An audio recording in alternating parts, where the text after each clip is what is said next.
Welcome back to the channel, everybody. It has been a couple of weeks since I uploaded a video last. Sometimes a guy just can't catch a break. I'm standing here next to this fender. It's where I left off the last video. I'm not going to do anything more with this thing tonight. Getting ready to put this back outside, but it's raining. I'm not going to do that tonight.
Back to Bald Nation Adventures.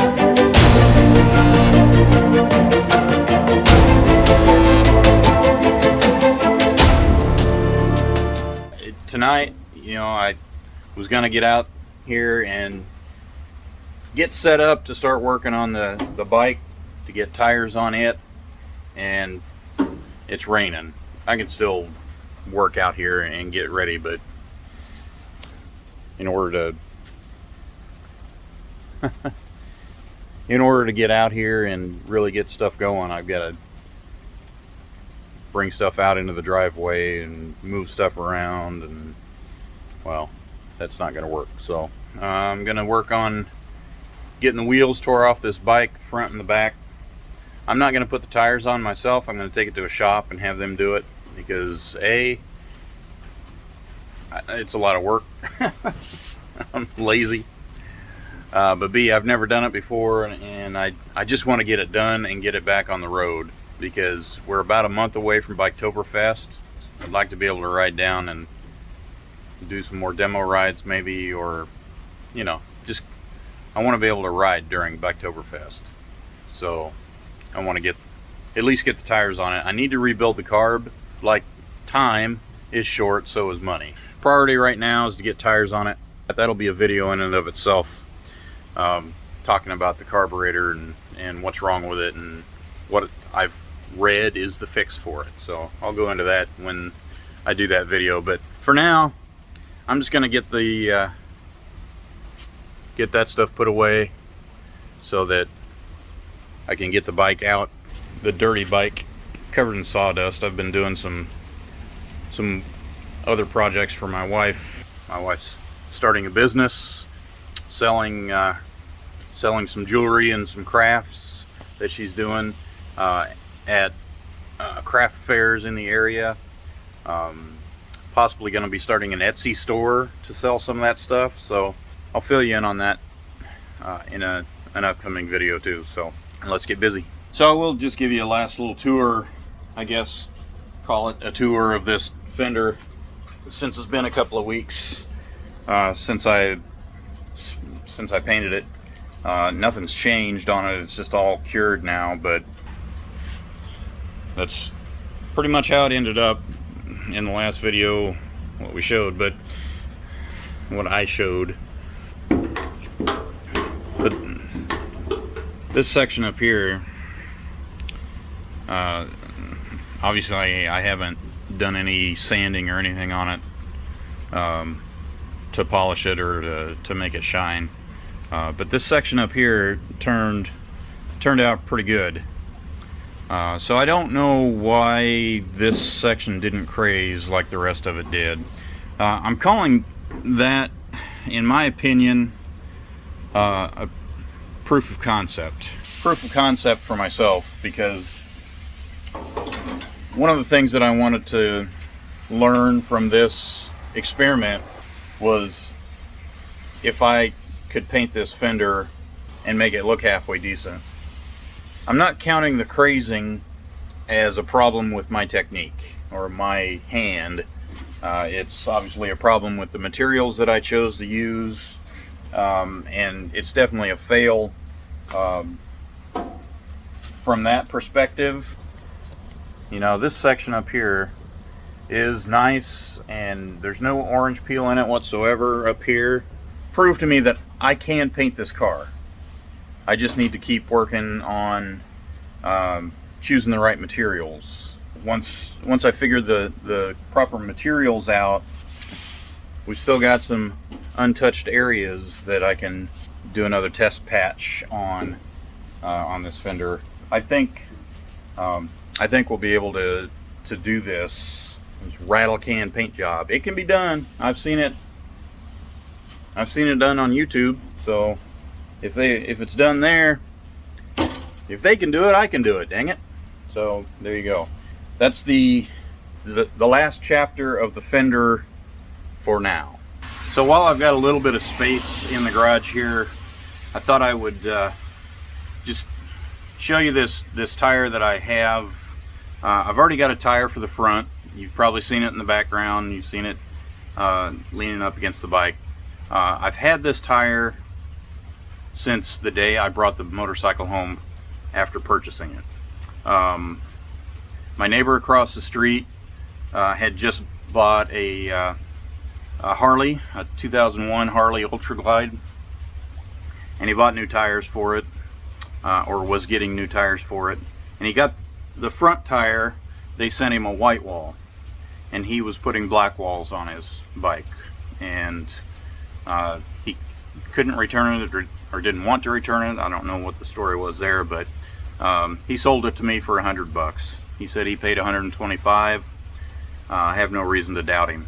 This is an Avon AV72 Cobra. White wall, obviously. I think I said that. It's an MT90B16 tire. I think it's more of a performance-oriented tire, but he said he had a Yamaha sport touring bike before he bought the Harley, and he used to run them on that. And he said he got about 7,000 miles out of a set of tires, which that's not very much, but you know, it is what it is. It's what I've got, so it's what I'm going to run. On the back of the bike right now is a Michelin Commander 2, maybe, I'm not sure, but I'm gonna probably go with the same thing on the back. I'm going black walls on the back. White walls are way too hard to keep clean. I know it's been a while since you guys got a good look at the thing, and you're not going to get a really good look at it right now because it's raining, as I said earlier, and it is dirty. Like I said, I've got sawdust all over it. I did get the tail end out in the rain while I was moving it over a little bit, but it's dirty. I have another project too, in addition to the tires, that I'm going to have to address before I can take it back on the road. I went for a motorcycle ride, and on the way home I was on the divided 4 lane about 75 mile an hour, and the next thing I saw was that light flapping in the wind, flapping in the breeze down here. So it's just a plastic housing. I don't know how well you can see it. Focus. Anyway, right there is the mounting spot. And the plastic housing just busted a big hole in the bottom of the housing. And so I had to I had to pull over and get this bungee cord out, and thankfully I had it,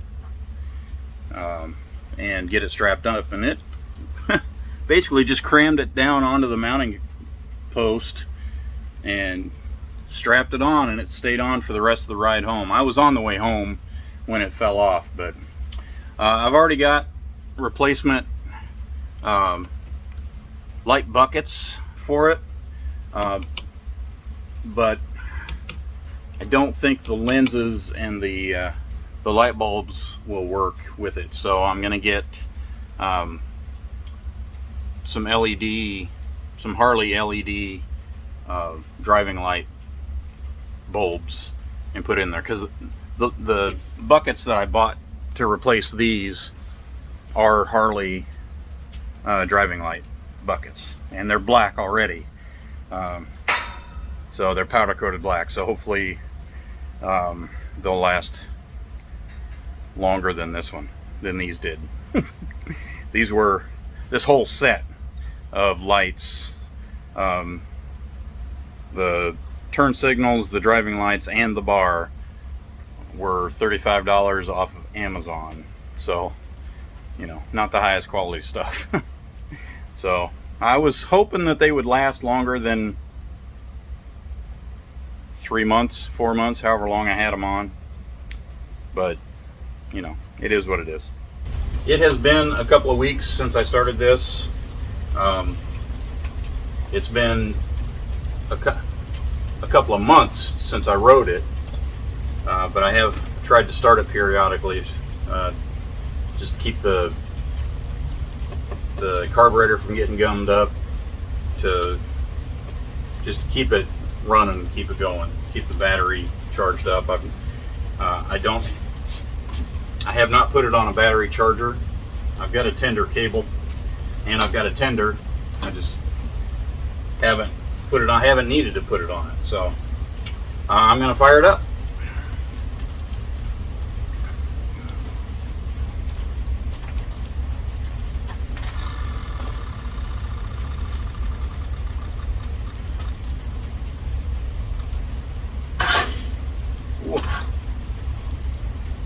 I shouldn't have said anything. Yeah. All right. So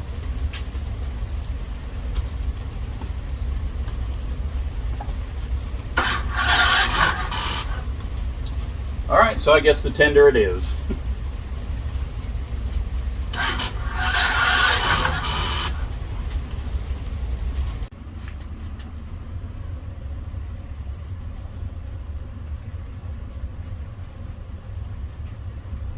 And the clock moves forward. It is Saturday evening. Remember what I said about the time getting away from me and not having time? A lot of time, anyway. We had a wedding to go to today. Congratulations, TJ and Ellen. Wish you the best.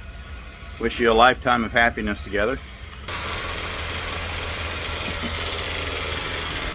There are some benefits to having teenagers.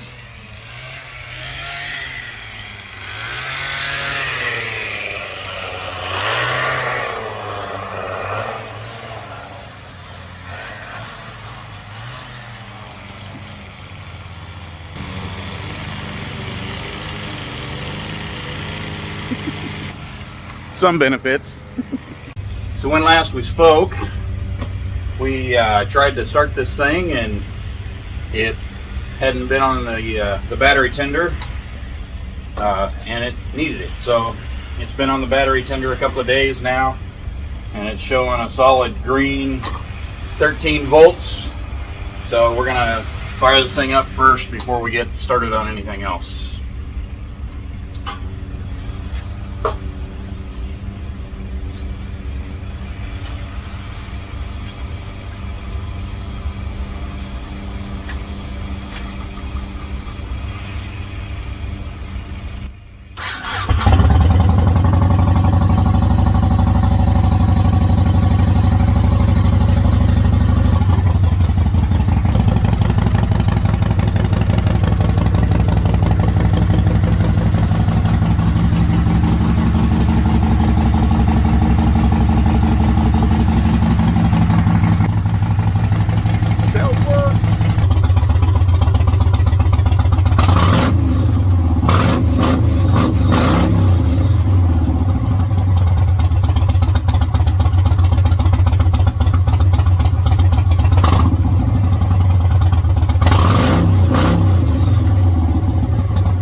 Alright, so I'm going to do a little experiment here. I'm recording this on my Insta360 with the 4K lens. And this camera, if you watched the Revivial, the unboxing video that I did when I got it, it's a modular camera. And so the lens that I'm talking to right now, it's got two lenses. It's got this 4K wide angle that I'm on now, and it's got the 360 lens, and it all goes in this this case or this rack to keep it all together and to put it on a handle or a tripod. So I'm recording this without it being in this case to see if that helps with the audio issue, which I'll find out shortly when I edit this video. Anyway, so I'm going to get started on this motorcycle now. Just kind of walk you through what I'm going to do, then we'll get to it. First thing I'm going to do is take the saddlebags off, and I've already got the left side bag off over here. And I'm going to take this one off, and then I'm going to get my jack under it, get it jacked up, and then I'm going to tackle the front wheel first, only because it's about 6:30 at night, and I've had the front wheel off before, so I know what I'm doing there. I've never had the rear wheel off, and so I'm a little apprehensive about that, just because there's a lot more in the way on the back wheel with the belt and the axle tensioners or the wheel alignment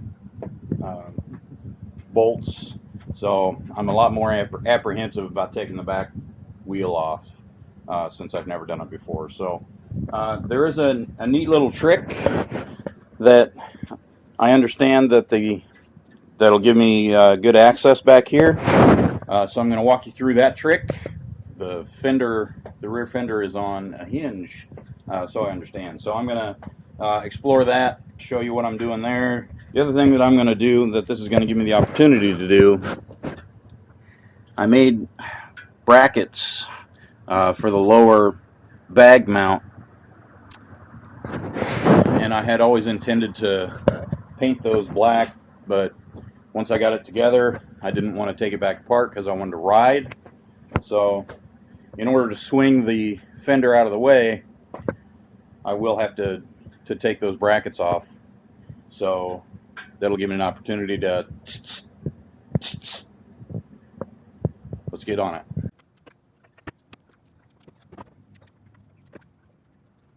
Let me show you what I'm looking at here. Okay, so here's the right side. I've got a new rotor that I'm going to put on since I've got going to be taking this off. And these axle adjusters here, I'm going to have to take those loose in order to get the axle out. And so, you know, that's the primary reason that I'm going to take my time, that I'm going to probably make this a separate video so that I can document how I took this off for myself, but also for you, and also for the reassembly piece, so that I can put it back exactly how it was, and hopefully be successful in removing and reinstalling a back tire on this Roadstar, since I've never done it before.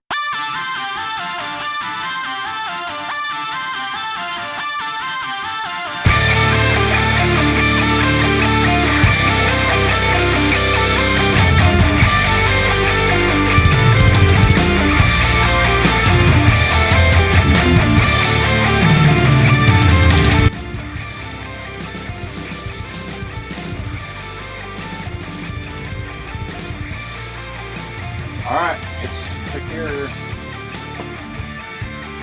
Alright, I'm going to get the front wheel off. It's the front wheel off the ground. Got the back wheel off the ground. Nice. And I think you can see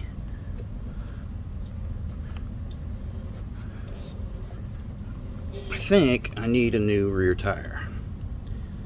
I think I've used up this tire. I don't know. You tell me. Yeah, I think so. All right, so it'll stay on the jack while I get the rear tire, or get both tires replaced. So it'll sit like this. The garage door will close. If I hear big crashes in the night, I'll know what it is. Let's pray that doesn't happen. My luck, it will. First things first, I'm going to pull the brake caliper off. There's one on both sides, obviously. These are going to probably be, these are 12 millimeter bolts. There's one here and one here, and that'll get the brake caliper off. One loose, two loose. I'm just going to let the caliper hang for now on the line, because once I get the wheel off, then I'll secure it back to the fork with one of the bolts so it's not just hanging there. All right. There's a pinch bolt right here. It's an Allen, and it's a number 6 metric, 6 mil. And then we'll get on the axle nut. You don't have to take this all the way out, you just have to loosen it. And there we go. Guys, loosened. Both calipers are off. Now it's time to take off the axle. Take the axle out and the wheel will drop out. To do that, this is a 22 millimeter nut, or axle head. It's 22 millimeter. I'm fortunate enough to have the majority, at least, of the factory toolkit. I don't have a 22 millimeter socket, but in the factory toolkit, they give me a wrench to work on it, and it's got a 22 on one side and a 27 on the other. Haven't found the 27 yet. I don't know if maybe that's the back axle nut, but it kind of looks the same as the front, the 22, but we'll find that out in the next video. Put that on the axle nut and take out the persuader because it's torqued to good and tight, and so we'll take the persuader out to get it started.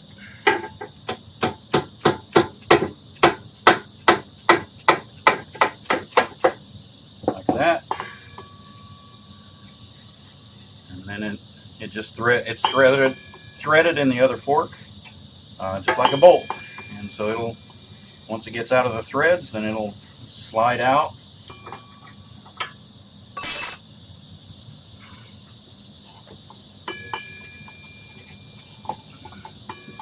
I might have to get into an awkward position here, maybe.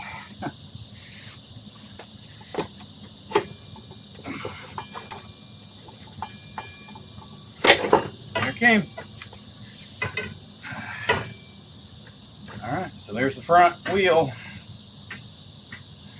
And there are spacers. I'll just slide that back in there for now. There are spacers on each side, and you have to pay attention to what side they came off on. I'll just put them back in kind of the way they came off the wheel, because they need to go back on in that same orientation. So there we go.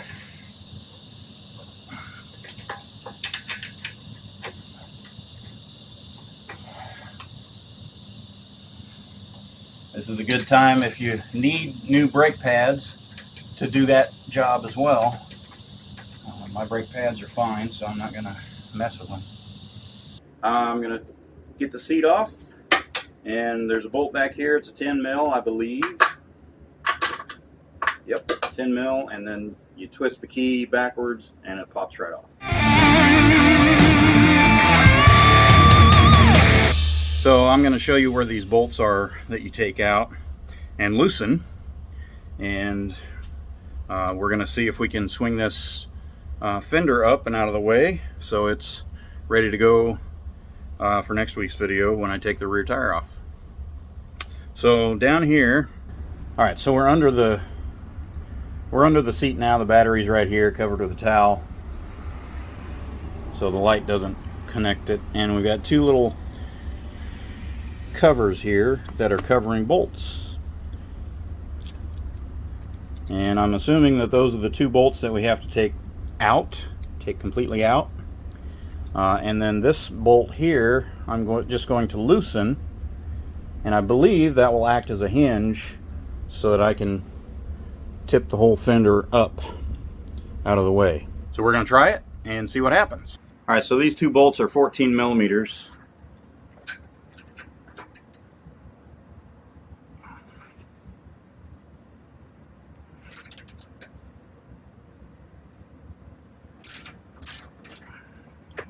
Broke loose.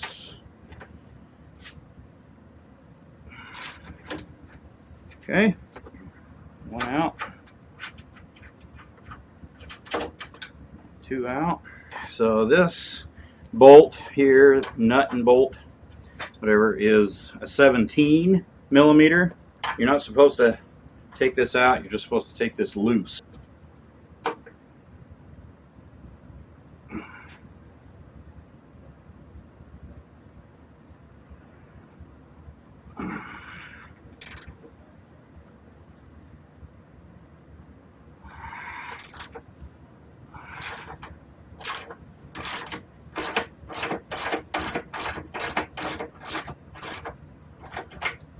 Okay, so let's see what happens here.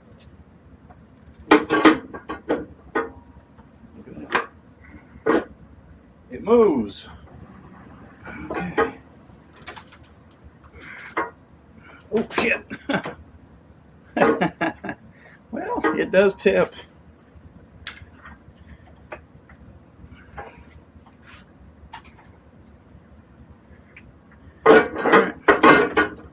Well, that'll work. I'll have to prop it up